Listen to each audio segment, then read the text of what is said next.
morning guys, Luzon, Visayas, Mindanao, lalo na sa aking mga followers, sa aking subscribers, sa aking mga viewers dito sa aking channel YouTube Kalyaw Kasabong TV. Sa umaga na ito ngayon, magbigay naman ko og konting tips sa inyo tungkol sa pag-alaga natin sa manok natin na nagulugon.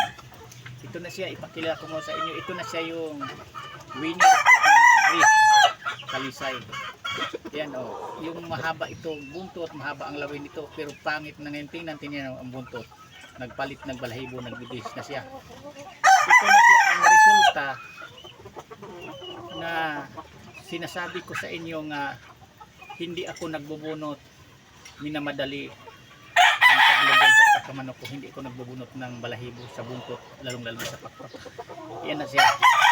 Paliwanag ko sa inyo bakit hindi ako nagbubunot. Parang lubos nyo maintindihan, mabaguhan pa lang. Pagka laglag kasi sa kung kusa lang na lalaglag ang balahibo, may kapalit na agad.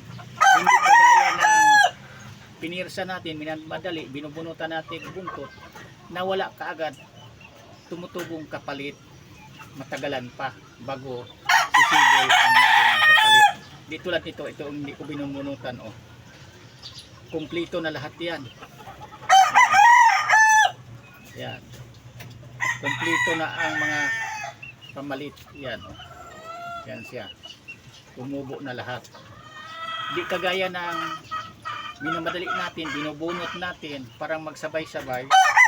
Mga ilang linggo pa yan, antay natin bago magkaroon, sumibol ang kapalit, magiging kapalit sa balahibo ni sa buntot. Yan ang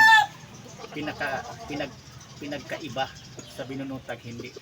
At saka kung hindi ko binunutag buntot, sigurado ako na ang maging kapalit, kung anong haba, ano ka kinis yung buntot na yun na nangalaglag, ang magiging kapalit ganun pa rin, walang sira-sira. Yan, buo ang mga dulo, yan, walang putol-putol kasi hindi ko binubunutan. Ang binubunutan kasi buntot, talagang mayroon talagang sira ang lalabas na magiging kapalit.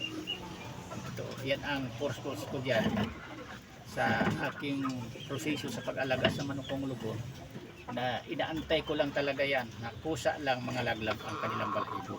Ito na siya ang pinaka sample product sa inyong mabaguhan pa lang.